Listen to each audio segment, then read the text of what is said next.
The crimson dust of Kepler 442b swirled around the military outpost as another transport ship descended through the planet's thin atmosphere. Commander Zixtal of the Galactic Defense Corps watched through the reinforced viewport of the command center, his four arms crossed in what other species had learned to recognize as deep skepticism. "Another human recruit," announced Lieutenant Vorthak, the reptilian officer's scales shifting to a dull orange that indicated mild annoyance. "High Command keeps sending them despite their obvious limitations." Zixtal's mandibles clicked in agreement. The Galactic Defense Corps had been accepting human volunteers for 3 standard cycles now, ever since Earth had been granted provisional membership in the Galactic Coalition. Most species viewed it as a political gesture rather than a military necessity. Humans were small, fragile, and lacked the natural advantages that made other species valuable in combat. The transport's engines powered down with a mechanical whine, and the cargo bay doors hissed open. Steam billowed out as the ship's internal atmosphere mixed with the planet's harsh environment. Through the vapor emerged the latest batch of recruits, a mix of species from across the galaxy. Most caught the commander's attention immediately. There was a Korthani warrior standing nearly 3 meters tall with natural armor plating that could deflect energy weapons. Beside him walked a Xyloran, whose natural camouflage abilities had already begun adapting to the reddish environment. A pair of Vecti twins moved in perfect synchronization, their shared telepathic bond making them invaluable for coordinated assaults. And then there was the human. Marcus Chen stepped off the transport, his standard issue gear looking almost comically oversized on his relatively small frame.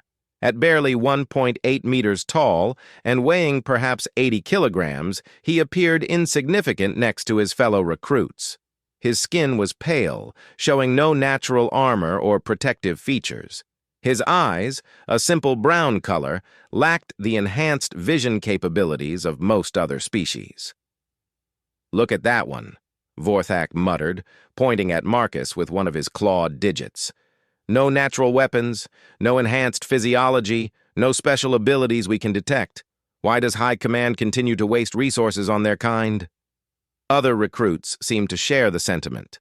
The Korthani warrior, whose name was Threxgon, looked down at Marcus with barely concealed disdain.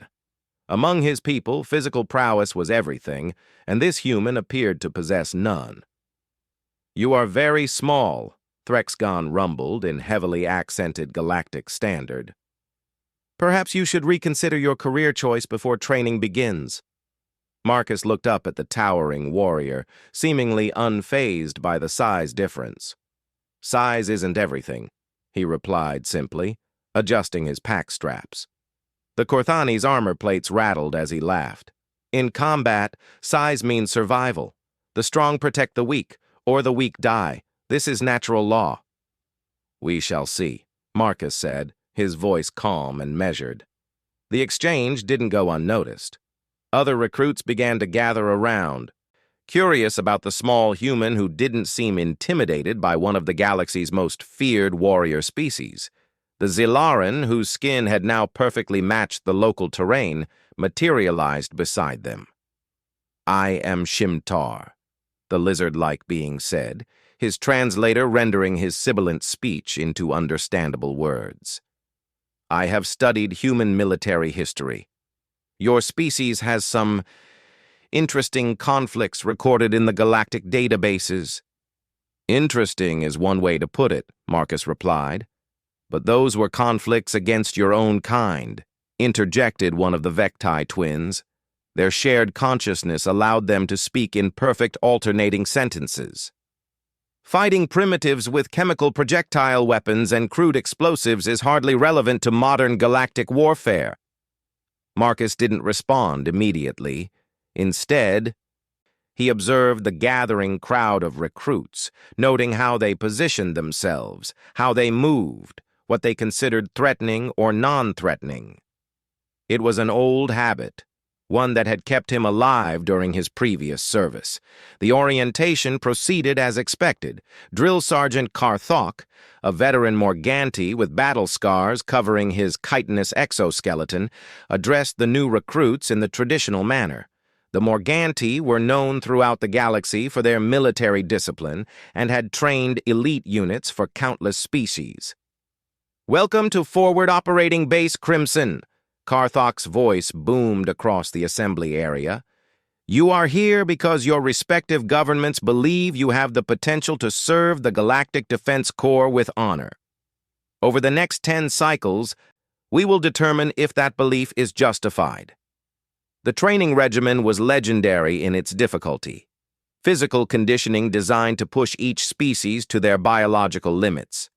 Tactical simulations that challenged even the most advanced military minds. Weapons training with energy-based armaments that could vaporize targets at impossible distances. Combat scenarios that tested every aspect of a soldier's capabilities.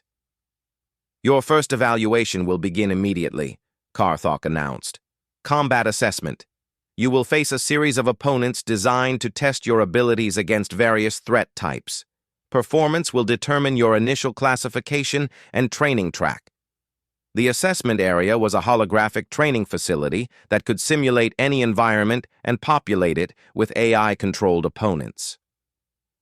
Each recruit would face the same basic scenario: infiltrate an enemy position, eliminate hostile forces, and secure the objective. Threxgon went first, as was traditional for Korthani warriors. His performance was impressive by any standard. His natural armor deflected simulated energy blasts, while his massive strength allowed him to physically overpower opponents. He completed the scenario in 18 minutes, with minimal damage taken. The Zelaran followed, using his camouflage abilities to remain undetected throughout most of the exercise. His approach was methodical and patient, picking off enemies one by one before they could raise an alarm. Completion time: 22 minutes, 0 damage taken. The Vecti twins operated as a perfect unit, their telepathic coordination allowing them to execute complex flanking maneuvers with split-second timing. They overwhelmed the enemy through superior tactical positioning and communication. Completion time: 16 minutes. When Marcus's turn arrived, the other recruits had gathered to watch. Word had spread about the small human who showed no fear, and curiosity had overcome their initial dismissal. "This should be educational," Vorthak commented to his commander. "Perhaps seeing a human in action will help explain why they continue to be accepted despite their obvious limitations." The simulation began. Marcus found himself at the perimeter of an enemy compound, a collection of prefabricated structures surrounded by defensive barriers and populated with 20 hostile AI opponents. Standard protocol suggested either a direct assault using superior firepower, a stealth approach to minimize contact, or a tactical advance using cover and suppression. Marcus chose none of these approaches. Instead, he began to run. Not toward the enemy position, but around it, maintaining a steady pace that would have impressed even the naturally swift Zelaran. As he moved, he observed the enemy patterns, noting patrol routes, response times, and defensive positioning. "What is he doing?" Threxgon asked, his confusion evident. The answer became apparent as Marcus suddenly changed direction, sprinting directly toward the compound's weakest point. But instead of seeking cover or attempting stealth, he charged straight into the heaviest concentration of enemies. What happened next defied every tactical doctrine taught in galactic military academies. Marcus moved through the enemy positions like liquid death. His weapon never stopped firing, but more importantly, he never stopped moving. He flowed around incoming fire with an almost supernatural awareness of where each shot would be before it was fired. When enemies attempted to surround him, he was already elsewhere. When they tried to predict his movement, he had changed direction 3 times. But it wasn't just his movement that shocked the observers. It was his targeting. Every shot found its mark with mechanical precision. Enemies that should have required multiple hits to neutralize dropped with single, perfectly placed rounds. His ammunition usage was so efficient that it seemed impossible, given the volume of fire he was maintaining. "Impossible," breathed Shimtar. "No organic being can process targeting data that quickly." Yet Marcus continued his deadly dance through the enemy formation. He seemed to know where every opponent was at every moment, responding to threats before they fully materialized. When an enemy attempted to flank him from behind, Marcus was already turning, his weapon tracking to the target before his eyes had even confirmed the threat. The most disturbing aspect was his complete silence. Other recruits had communicated during their runs, calling out targets or coordinating movement even when operating alone. Marcus said nothing. He breathed steadily, moved efficiently, and killed with cold precision. When the simulation ended, the facility fell silent. Marcus stood in the center of the compound, surrounded by 20 neutralized enemies. His breathing was elevated but controlled. His weapon was nearly empty, having used exactly 21 rounds for 20 enemies plus one that had required a follow-up shot. Completion time, 4 minutes, 37 seconds. Karthok stared at the readout for several moments before speaking. "Run diagnostics on the simulation. Check for equipment malfunction." "Diagnostics complete, Drill Sergeant," came the AI response. "All systems functioning within normal parameters. No anomalies detected." The silence stretched longer. Finally, Threxgon spoke, his voice much quieter than before. "How did you move like that? Your species has no enhanced reflexes, no natural speed advantages." Marcus holstered his weapon and looked at the gathered recruits. "We don't have natural advantages," he said simply. "So we make artificial ones." "What do you mean?" asked one of the Vecti twins. "Practice," Marcus replied. "Lots and lots of practice." That evening, as the recruits settled into their barracks, conversations centered around the humans' performance. Theories abounded about hidden human abilities or secret enhancements. Some suggested that Marcus was not representative of his species, that he was somehow exceptional even among his own kind. Shimtar had spent the afternoon accessing galactic databases, searching for information about human military capabilities. What he found was disturbing. Records of conflicts involving humans showed patterns of behavior that other species found difficult to comprehend. "Their wars are extensive," he reported to a gathering of recruits. "They fight for resources, territory, ideology, religion, and sometimes for reasons that appear completely irrational. But what is most concerning is their approach to violence." "What about it?" Threxgon asked. The large warrior had been unusually quiet since the combat assessment. "They appear to treat warfare as a technical problem to be solved rather than a contest of strength or honor. They study violence the way other species study engineering or medicine. There are entire human institutions dedicated to nothing but the science of killing efficiently." The revelation cast Marcus's performance in a different light. It suggested that what they had witnessed was not the result of individual talent, but of systematic development by an entire species focused on becoming better at warfare. "That's impossible," scoffed one of the other recruits, a heavy worlder whose dense bone structure made him naturally suited for combat. "No species evolves by focusing on violence. It's inefficient from a survival perspective." "Humans didn't evolve that way," Shimtar continued, his skin color shifting to patterns that indicated deep concern. "According to the records, they developed these capabilities in response to constant warfare among their own kind. They spent millennia fighting each other, and each conflict taught them to be more efficient killers." The conversation was interrupted when Marcus returned to the barracks. He had spent the evening in the facility's maintenance area, cleaning and inspecting his equipment with the same methodical precision he had shown during the combat assessment. The other recruits watched him prepare for the next day's training, noting how he organized his gear, how he tested each piece of equipment, and how he seemed to anticipate problems before they occurred. Everything he did suggested a level of preparation that went far beyond what most species considered necessary.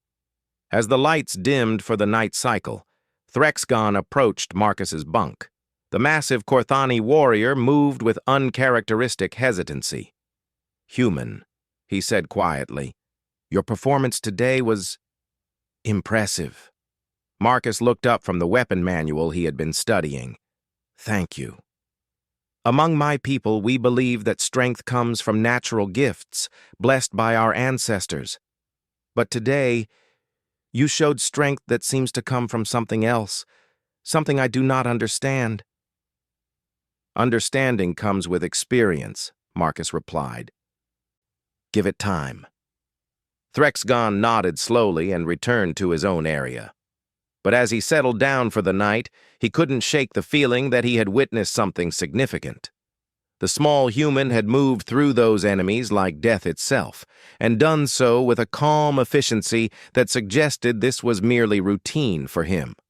What disturbed Threxgon most was the realization that if this was what humans considered normal military performance, then perhaps the galaxy had seriously underestimated Earth's newest members. In the command center, Commander Zixtal reviewed the day's assessment results with growing concern. Marcus's performance was not just exceptional, it was unprecedented. No recruit in the facility's history had completed the basic combat assessment in under 10 minutes, and most took considerably longer. "Sir," Lieutenant Vorthak reported, "I've reviewed the human's file. According to Earth military records, his performance today represents what they classify as standard infantry proficiency." Zixtal's mandibles clicked rapidly, a sign of extreme agitation. "Standard? You mean there are better?" "According to their classifications, yes, sir. This individual was rated as competent by Earth standards, but not exceptional. Their elite units apparently perform at levels significantly above what we witnessed today." The implications were staggering. If a standard human soldier could outperform elite recruits from species known galaxy-wide for their military prowess, what could their best soldiers accomplish? "Get me a priority communication with High Command," Zixtal ordered. "I think we need to seriously reassess our understanding of human military capabilities." As the base settled into its night routine, Marcus lay in his bunk staring at the ceiling.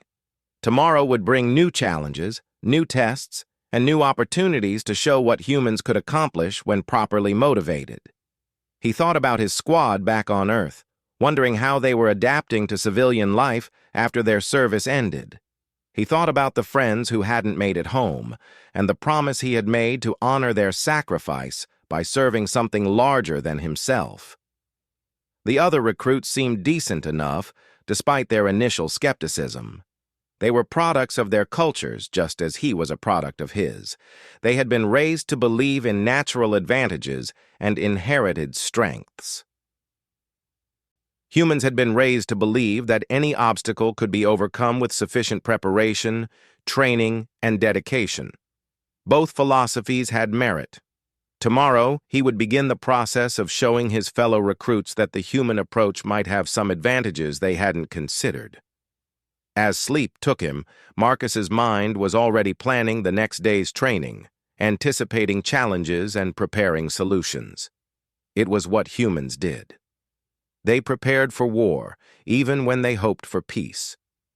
The morning alarm pierced through the barracks with its characteristic harsh tone, designed to wake even the heaviest sleeping species.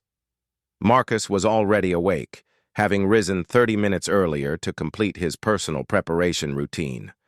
By the time other recruits began stirring, he had finished a series of exercises that most observers would have considered impossible given the gravity and atmospheric conditions of Kepler 442b. Threxgon watched the human with growing fascination. During the night, he had dreamed of the combat assessment, replaying Marcus's movements in his mind. The more he analyzed what he had seen, the more questions arose about human capabilities. "You wake early," the Korthani warrior observed as Marcus finished securing his gear. "Sleep is for recovery," Marcus replied, checking his chronometer. "I recovered. Now it's time to work." The day's training began with advanced weapons familiarization. Drill Sergeant Karthok led them to the range where various galactic standard armaments were displayed on reinforced tables: energy rifles, plasma cannons, gravitic disruptors, and fusion grenades represented the cutting edge of military technology. "These weapons represent the finest engineering achievements of dozens of species," Karthok announced.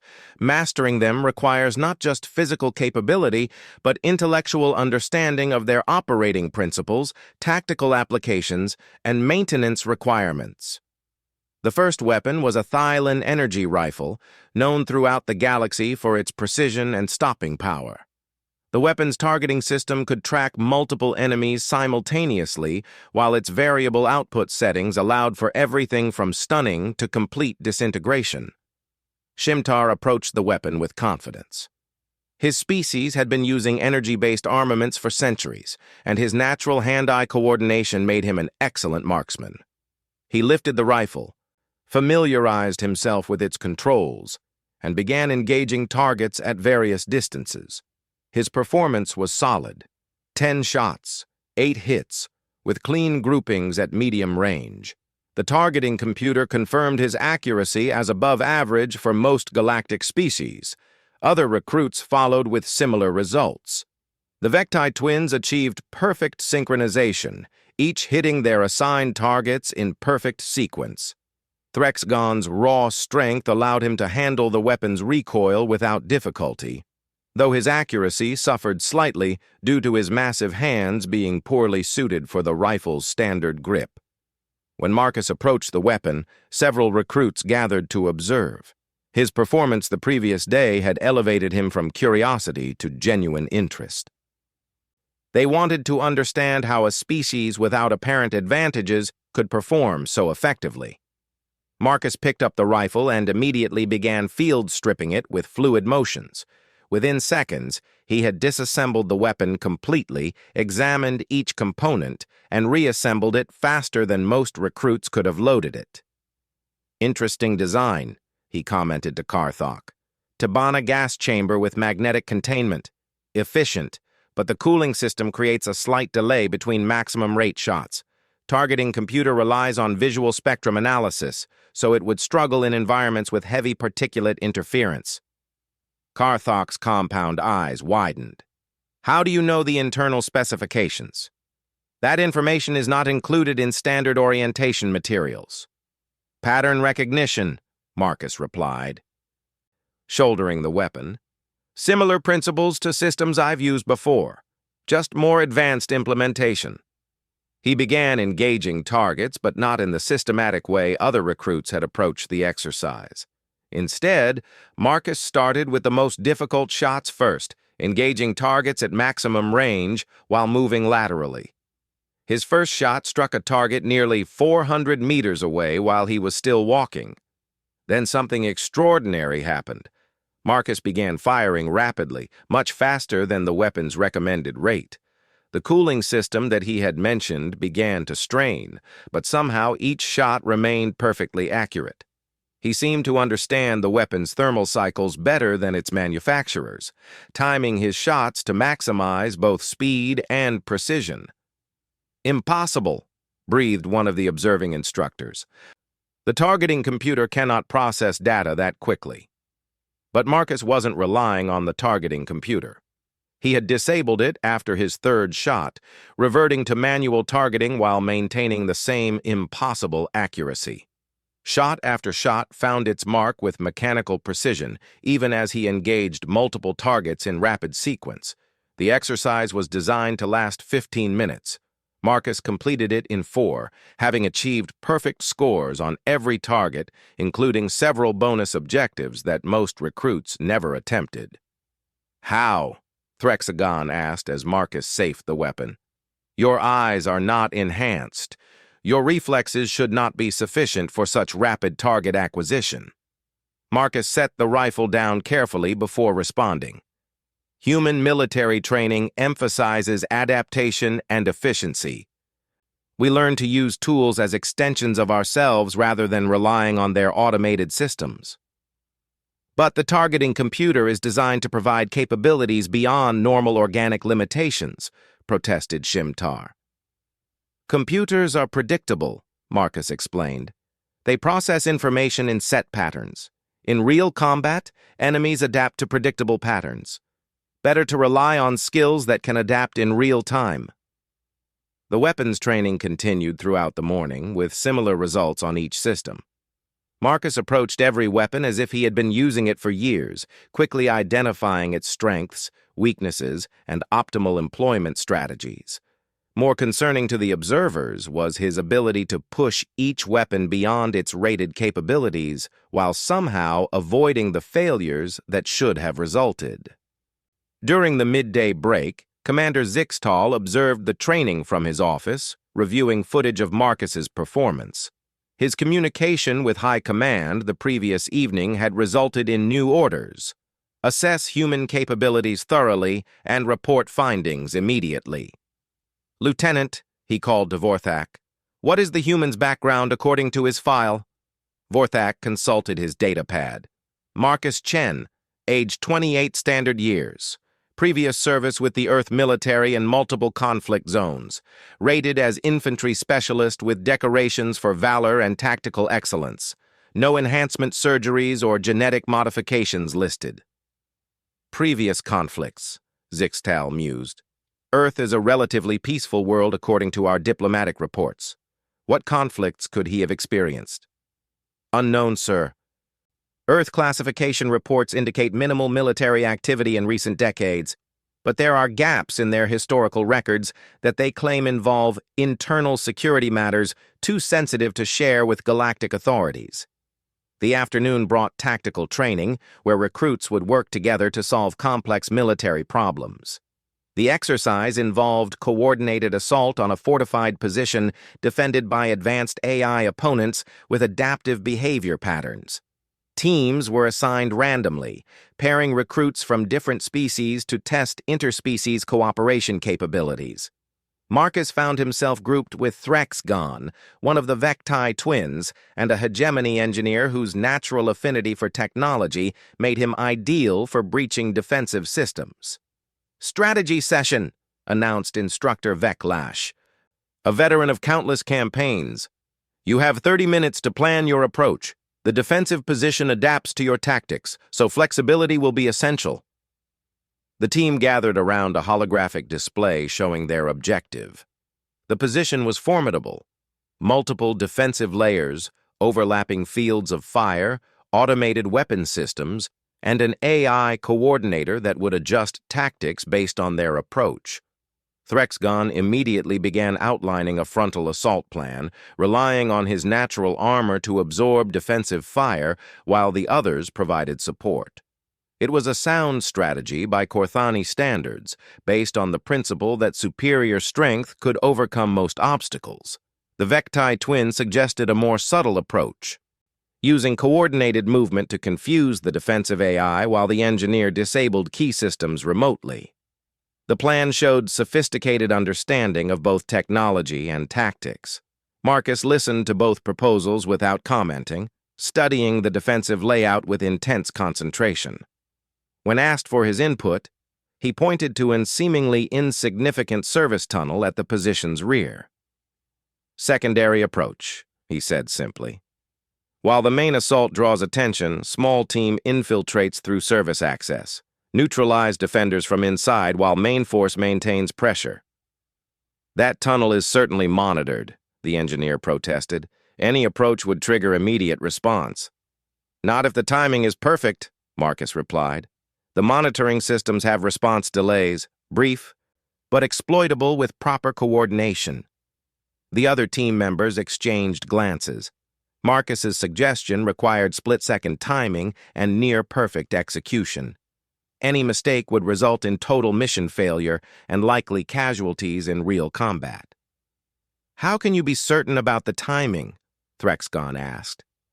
Because I've studied the system specifications. Every automated defense has exploitable delays built into its operation cycles. It's a matter of identifying and leveraging them. The plan they ultimately developed combined elements from all suggestions, but with Marcus's infiltration approach as the primary strategy. As 0 hour approached, tension among team members was evident. The other teams had chosen more conventional approaches with higher probability of success. The exercise began with coordinated movement toward the objective. True to Marcus's prediction, the defensive systems immediately focused on the most obvious threats, tracking Threxgon's advance and responding to the engineers' attempts at electronic warfare. While the AI coordinated responses to these primary threats, Marcus approached the service tunnel with movements so precise they seemed choreographed. He reached the access point exactly as defensive sensors cycled through their monitoring routine, slipping past during the microsecond gap in coverage. What happened next became legendary among the facility's training records. Marcus moved through the defensive position like a ghost, neutralizing guards and disabling systems with surgical precision. But more importantly, his actions were perfectly timed to support his team's external assault. Every system he disabled created opportunities for his teammates. Every guard he neutralized removed pressure from their advance. The coordination required for such teamwork should have been impossible without direct communication, but Marcus somehow anticipated exactly what support his team would need at each moment. When Threxgon faced concentrated fire from automated turrets, Marcus disabled their power sources. When the engineers struggled with encrypted security protocols, Marcus physically accessed the system cores to provide bypass options. The exercise concluded with total mission success in record time. More importantly, casualties were 0, despite the aggressive nature of the assault. "Explain your coordination methodology," Instructor Veclash demanded during the debrief. "No communication was detected between team members during the operation." Marcus exchanged glances with his teammates before responding. "Situational awareness. If you understand the tactical situation completely, you can anticipate what support will be needed and when. That level of awareness should be impossible for individual operators," Veclash protested. "Command coordination requires constant communication and real-time data sharing. Human military doctrine emphasizes individual initiative within command structure," Marcus explained. "We train to think like our teammates so coordination becomes intuitive rather than directed." The implications were staggering.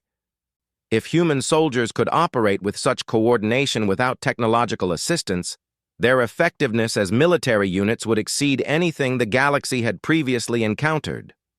Evening found the recruits in the common area, discussing the day's events. Marcus sat slightly apart from the main group, studying technical manuals that he had somehow acquired despite their restricted classification. "Human," Threxgon called, approaching with uncharacteristic hesitancy. "May I ask you something?" Marcus looked up from his reading. "Of course." "Today, during the tactical exercise, you moved as if you knew exactly what each of us would do before we did it. How is this possible?" "Practice," Marcus replied. "I've worked with many different types of soldiers. Patterns emerge after a while. But we are not human soldiers. We think differently, move differently, react differently. How could human training prepare you for cooperation with alien species?" Marcus considered the question carefully before answering. "Combat is combat, regardless of species. Fear, aggression, tactical thinking, survival instincts, these are universal concepts. The specific expressions might vary, but the underlying principles remain constant." Shimtar materialized nearby, his curiosity overcoming his natural caution. "You speak of combat as if it were a science rather than an art." "Isn't it?" Marcus asked. "Variables can be measured, outcomes can be predicted, efficiency can be optimized. The more you understand the science, the better you become at the art." The conversation attracted other recruits, each adding their species' perspective on warfare and military culture. What emerged was a fascinating picture of how different civilizations approached armed conflict. Most species viewed warfare as either a test of natural capabilities, a technological competition, or a necessary evil to be concluded as quickly as possible. Humans, it seemed, viewed warfare as a complex problem requiring systematic solutions. "Your species appears to have made warfare into a profession," observed one of the Vecti twins. "All species do that to some extent," Marcus replied. "But humans approach it differently. We assume that our enemies are intelligent, adaptable, and committed to victory. So we train to be more intelligent, more adaptable, and more committed than anyone we might face." "That suggests a very pessimistic view of the universe," Shimtar commented. Marcus shrugged. "Or realistic. Hope for the best, prepare for the worst. That way you're ready for anything in between." As the evening progressed, the other recruits found themselves drawn into discussions about human military history, philosophy, and methodology. What they learned was both fascinating and disturbing. Humans had indeed spent most of their recorded history in various states of conflict with each other. But rather than viewing this as a tragedy, they had systematically studied each conflict to identify lessons and improvements. Their entire approach to military science had been refined through thousands of years of practical application. "We have a saying," Marcus told them. "If you want peace, prepare for war. The better prepared you are for war, the less likely anyone is to start one." "But surely there must be limits," protested the hegemony engineer. "No species can sustain constant military development without sacrificing progress in other areas."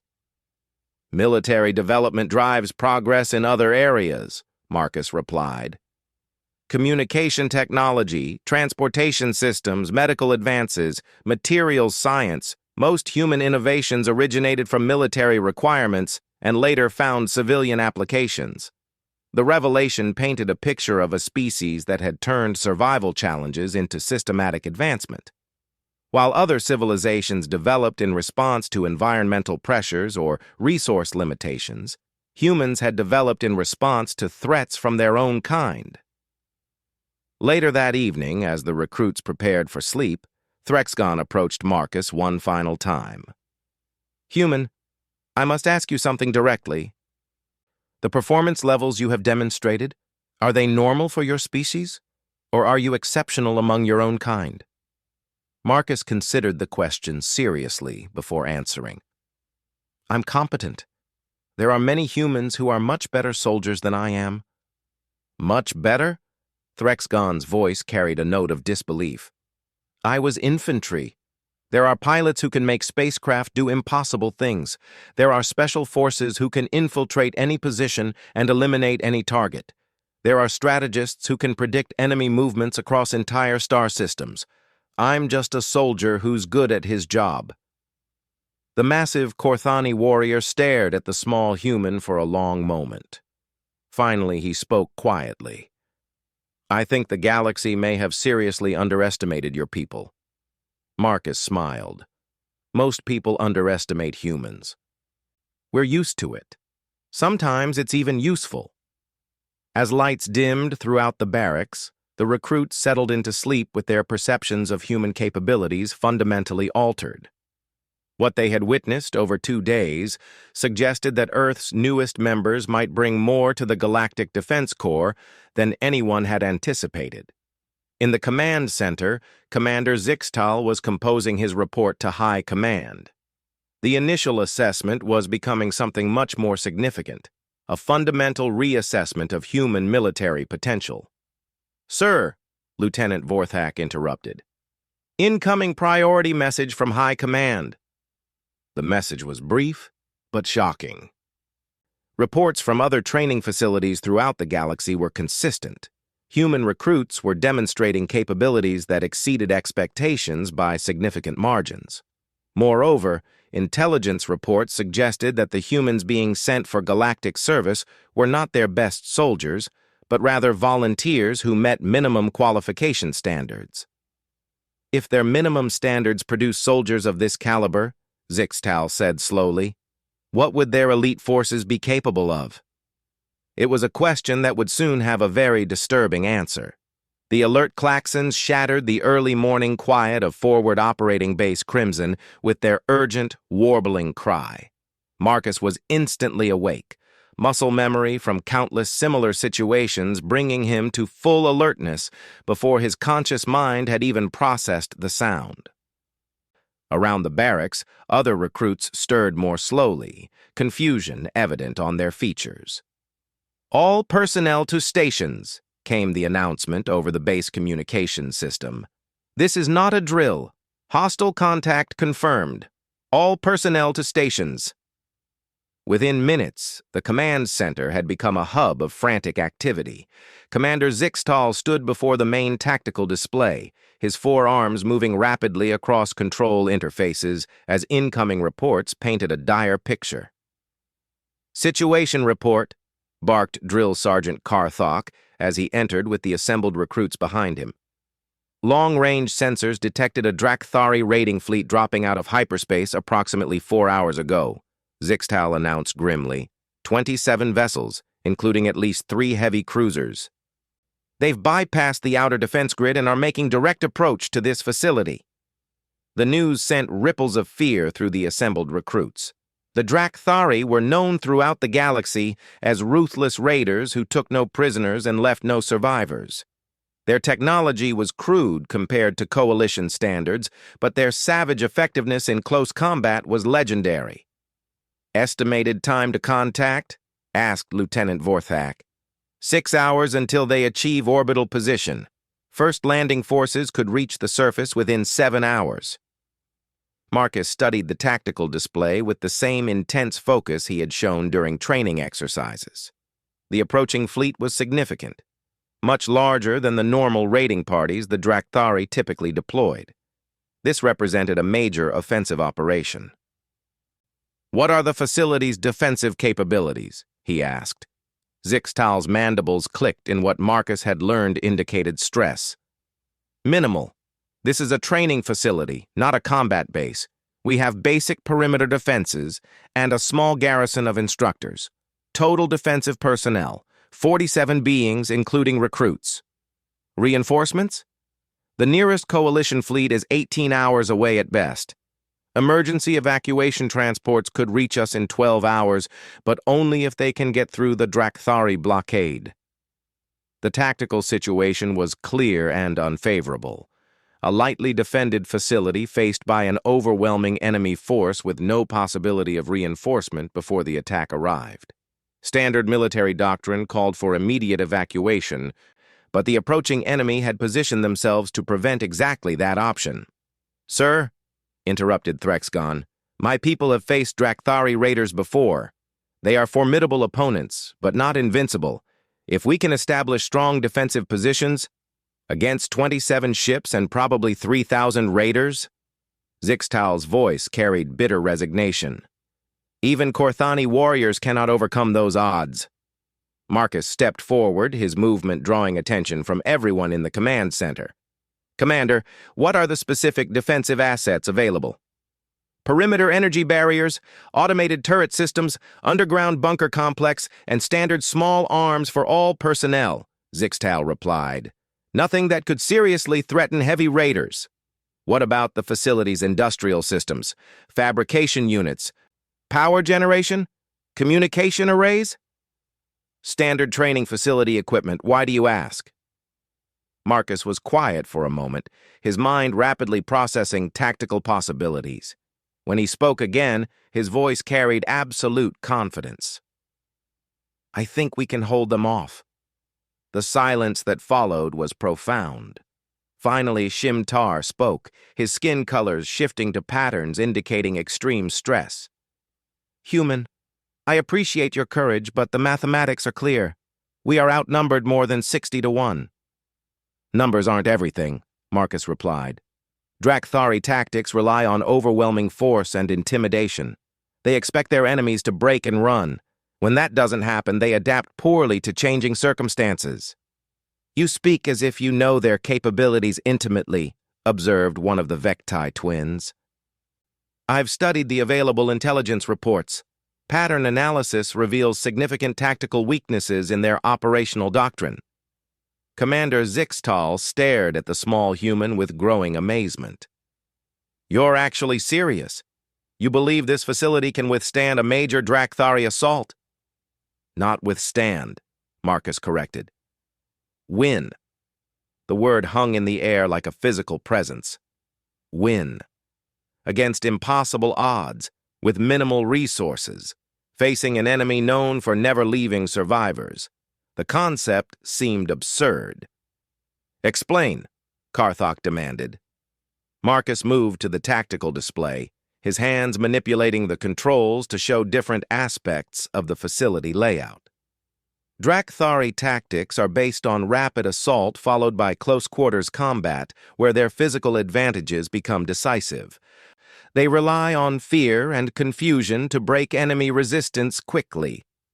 He highlighted several areas on the display. But this facility has advantages they won't expect. Underground tunnel systems for movement and supply. Industrial fabrication units that can produce weapons and ammunition. Power generation sufficient to support extensive defensive systems. Most importantly, we have terrain that favors defensive operations. Even assuming your analysis is correct, Zixtal protested, we lack the personnel to effectively utilize those advantages. We have the personnel, Marcus replied firmly. We just need to use them efficiently. What followed was the most intensive tactical planning session in the facility's history. Marcus outlined a defensive strategy that utilized every available resource and turned apparent weaknesses into strengths.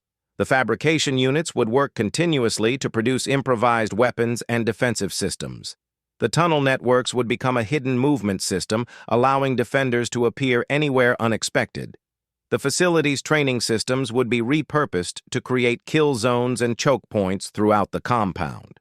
More importantly, Marcus assigned roles to each defender based on their individual capabilities rather than standard military protocols. Threxgon would anchor key defensive positions where his natural armor could absorb massive amounts of enemy fire. Shimtar's camouflage abilities would make him ideal for sniper operations and ambush attacks. The Vecti twins would coordinate defensive communications and artillery fire. What about the other recruits? Asked Instructor Veclash. Most have minimal combat experience. They'll learn quickly, Marcus replied. Combat is an excellent teacher.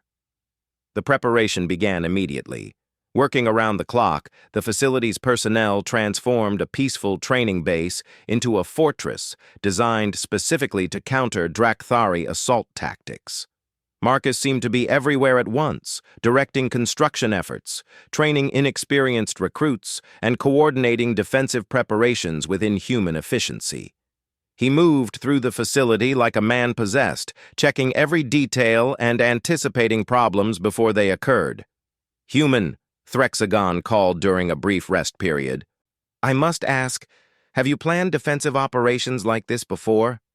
Marcus paused in his review of defensive positions. Similar situations, different enemies, same principles. You speak with great confidence for someone so young. Age is less important than experience, and I've had a lot of experience. As the hours passed, an amazing transformation occurred. The facility that had been designed for training became a sophisticated defensive network optimized for the coming battle. Every corridor, every room, every system had been modified to support the defensive plan. But more importantly, the defenders themselves had transformed. Under Marcus's guidance, they had evolved from individual recruits into a coordinated fighting force. Species that had never worked together before found themselves operating as seamless teams. When the first Drakthari landing craft appeared in the planet's atmosphere, the defenders were ready. The raiders approached exactly as Marcus had predicted, fast, aggressive, and confident in their overwhelming superiority. Their assault craft landed in waves, disgorging hundreds of armored warriors who immediately began advancing on the facility. Drakthari were impressive opponents by any standard. Standing nearly 2.5 meters tall, with natural armor and strength that rivaled heavy machinery, they had conquered dozens of worlds through pure physical dominance. Their weapons were crude but effective, and their tactics relied on creating terror in their enemies before closing for hand-to-hand combat. The first wave hit the facility's perimeter defenses with tremendous force.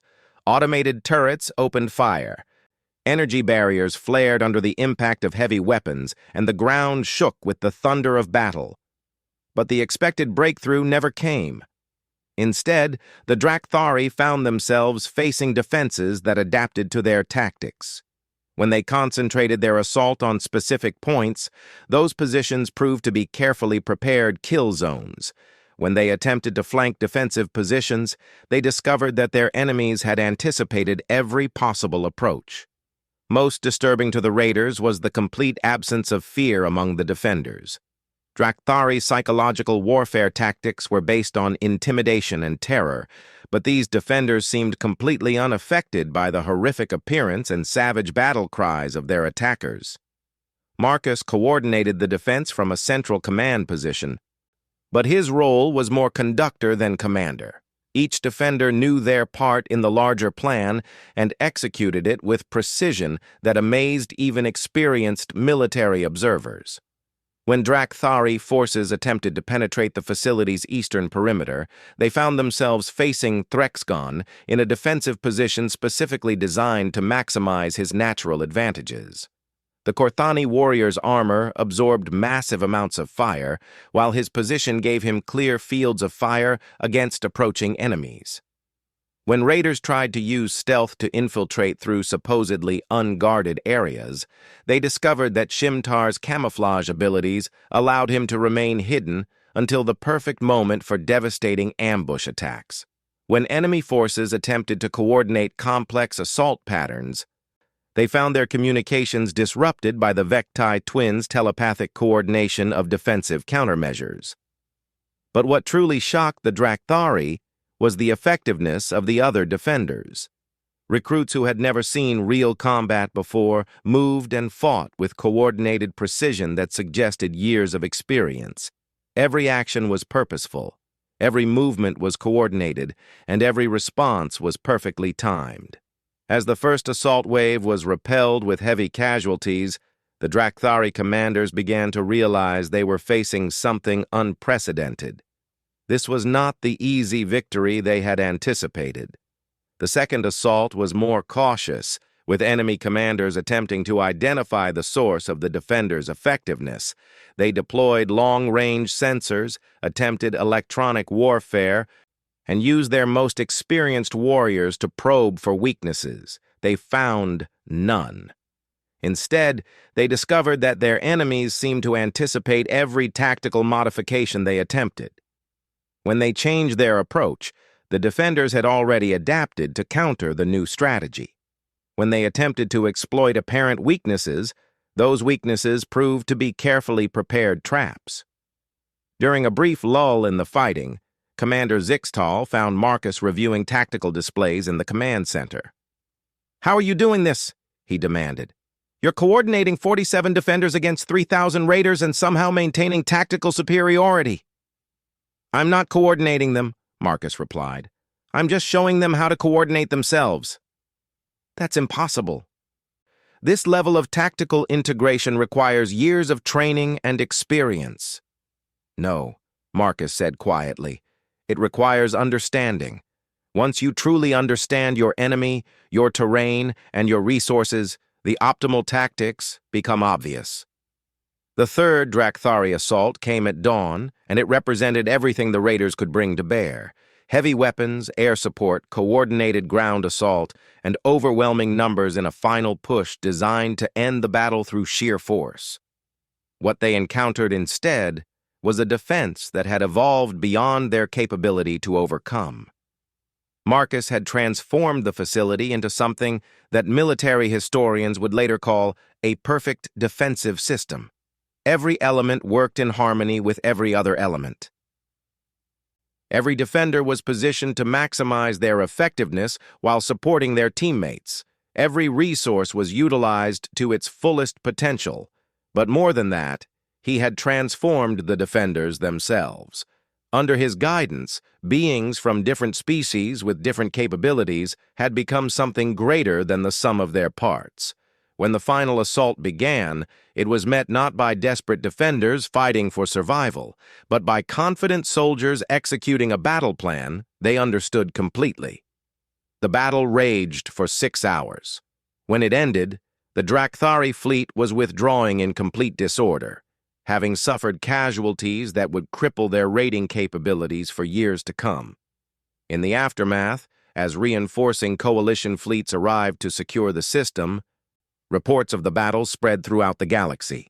A training facility with minimal defenses had not only survived a major Drakthari assault, but had inflicted a devastating defeat on forces that outnumbered them 60-1. Impossible had been the initial reaction from High Command. Verify the reports. But verification only confirmed what seemed unbelievable. The defense of Forward Operating Base Crimson had succeeded against odds that military computers calculated as having zero probability of success. Months later, when the full implications became clear, the Galactic Defense Corps would begin a complete reassessment of human military capabilities. Training protocols would be rewritten, tactical doctrines would be revised, and recruitment policies would be fundamentally altered. Because what had become clear during those 6 hours of combat was that humanity had not just joined the galactic community as another species seeking protection. They had joined as the most formidable military force the galaxy had ever encountered. Marcus Chen, the unremarkable human recruit who had been dismissed by his fellow soldiers just days before, had demonstrated that his species possessed capabilities that changed the strategic balance of the entire galaxy. And according to his service records, he was just average by human military standards. As news of the victory spread, one question echoed through military commands across known space. If this was what an average human soldier could accomplish, what could their elite forces do? It was a question that would reshape galactic politics, military doctrine, and the balance of power between species for generations to come. The galaxy had been scoffing at human warriors. After witnessing Marcus Chen's body count and strategic brilliance, no one would ever make that mistake again. Humanity had announced its presence as a military power in terms that no species could ignore or underestimate. The age of human warfare among the stars had begun, and the galaxy would never be the same.